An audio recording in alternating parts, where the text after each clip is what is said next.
Eu quero saudar a todos com a gloriosa paz de nosso mega e bondoso Salvador Jesus Cristo.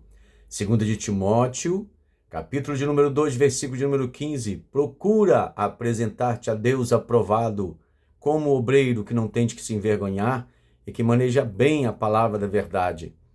Eu quero falar sobre a Bíblia. O que é a Bíblia? Ela é a revelação de Deus para a humanidade.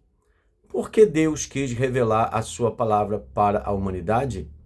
Para que a humanidade tenha um livro sério, um livro certo e um livro que a conduza para Deus. Deus revelou para a humanidade a palavra do Senhor, a sua palavra, para que a humanidade tenha uma referência confiável. E a palavra de Deus, ela é uma referência confiável.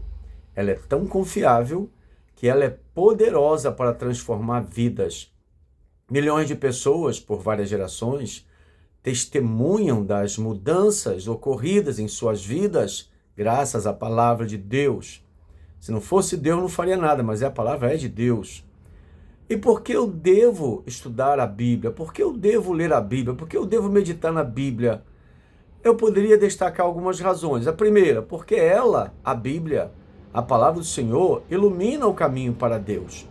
No Salmo 119, versículo 30, está escrito assim: escolhi o caminho da verdade, propus-me seguir os teus juízos. Eu escolhi, no meu livre-arbítrio, eu escolhi o caminho da verdade. A Bíblia é contra a mentira. Existem muitos livros religiosos de muitas crenças, mas nenhum deles apresenta detalhes específicos, especiais, inimitáveis que a palavra de Deus ela apresenta. A primeira palavra é de Deus. O assunto principal é o Senhor Jesus Cristo. E o autor da Bíblia, como eu já disse, é Deus, mas o intérprete da Bíblia é o Espírito Santo. Por maior que seja o seu QI, você pode ter o QI de 160, mas você nunca vai encontrar na Bíblia uma condição para você interpretá-la e para você explicá-la. Não tem condição. Você precisa do Espírito Santo. Observe, outra razão por que eu devo estudar a palavra de Deus, porque ela é o alimento espiritual para o crescimento de todos. Ela alimenta espiritualmente. Veja bem, 2 de Pedro, capítulo 2, versículo 1. Deixando, pois, toda malícia e todo engano e fingimentos, invejas, todas as murmurações, versículo 2 de 2 Pedro, desejai afetuosamente, como meninos novamente nascidos, o leite racional, não falsificado, para que por ele vades crescendo. O leite racional. Por que racional? Porque a palavra de Deus, ela não é imposta, ela é exposta. A exposição da palavra de Deus, da luz, da entendimento para as pessoas que têm seu coração quebrantado. Se você que está me vendo e me ouvindo levar a sério a palavra de Deus, o Espírito Santo vai aplicar essa palavra no teu entendimento e vai transformar a sua vida. Aí você vai dizer, por exemplo, uma pessoa que fuma, que usa drogas, como que ela pode ser liberta desse vício pelo poder da palavra? Sim, pode. Se a palavra de Deus, veja bem, Isaías 55, 11, assim será a palavra que sai da minha boca, ela não voltará para mim vazia, antes fará o que me apraz e prosperará naquilo para que enviei. Então a palavra de Deus, ela sai da boca de Deus e ela vai em direção ao homem para transformar a vida do homem. Agora, sem fé em Deus, é impossível a palavra de Deus fazer alguma coisa na sua vida, ou na minha, ou de quem quer que seja.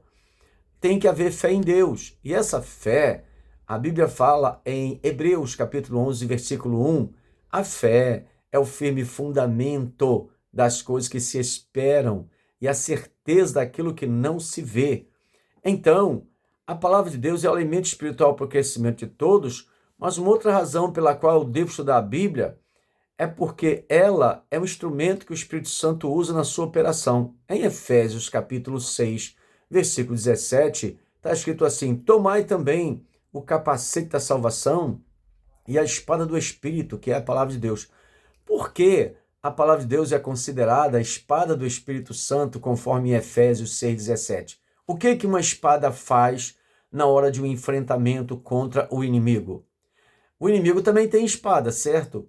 Então a espada, ela vai ter que ser manuseada com eficácia para derrubar o inimigo. O inimigo, que no caso é nosso inimigo, o inimigo dos servos de Deus, são as falácias, são as mentiras, são as doutrinas heréticas.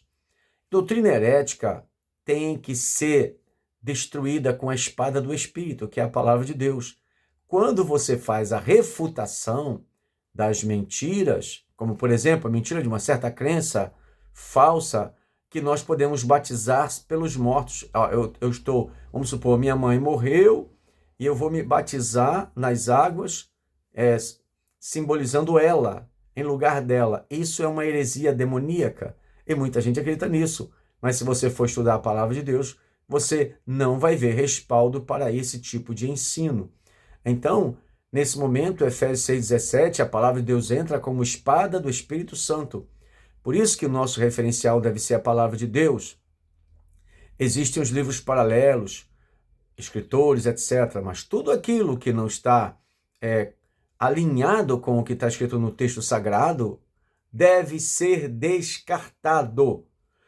Agora também outro motivo, porque ela edifica a vida do servo de Deus. Em Atos, capítulo 20, versículo 32, agora, pois, irmãos, encomendo-vos a Deus e à palavra da sua graça, a Ele que é poderoso para vos edificar e dar herança entre os santificados.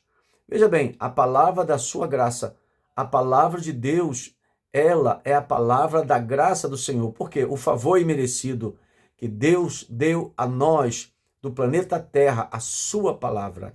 Essa palavra é tão importante. Ela levou cerca de 1.600 anos, levando em consideração entre Mateus e Malaquias, os 4 séculos do período de silêncio, quando não houve profecia em Israel. E nesse período total, contando com esses 400 anos de silêncio, são 1.600 anos. Foram 40 homens que, na maioria dos casos, não se conheciam entre si. E quando você estuda a palavra, a impressão que dá é que ela realmente foi escrita por uma só pessoa.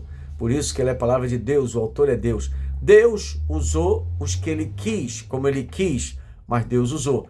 E a maior prova de que a palavra de Deus é que, quando nós levamos essa palavra a sério, ela transforma vidas. Quando nós levamos essa palavra a sério, ela levanta caídos, ela fortalece fracos, ela tira da cabeça da pessoa pensamentos ruins, porque quando a palavra de Deus está sendo levada a sério, o próprio Deus se faz presente naquele momento. Pode acreditar, isso é verdade. Como devemos estudar a Bíblia? Lendo-a diariamente, Josué 1:8. Não se aparte da tua boca o livro desta lei.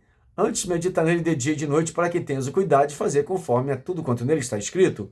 Porque então fará prosperar o teu caminho, então prudentemente conduzirás. Então esta palavra deve ser levada muito a sério. Diariamente, noturnamente, diuturnamente, glória a Deus. Lendo-a, conhecendo o seu autor. Como que você pode estudar a palavra de Deus se você não tem intimidade com Deus da palavra? Não é verdade?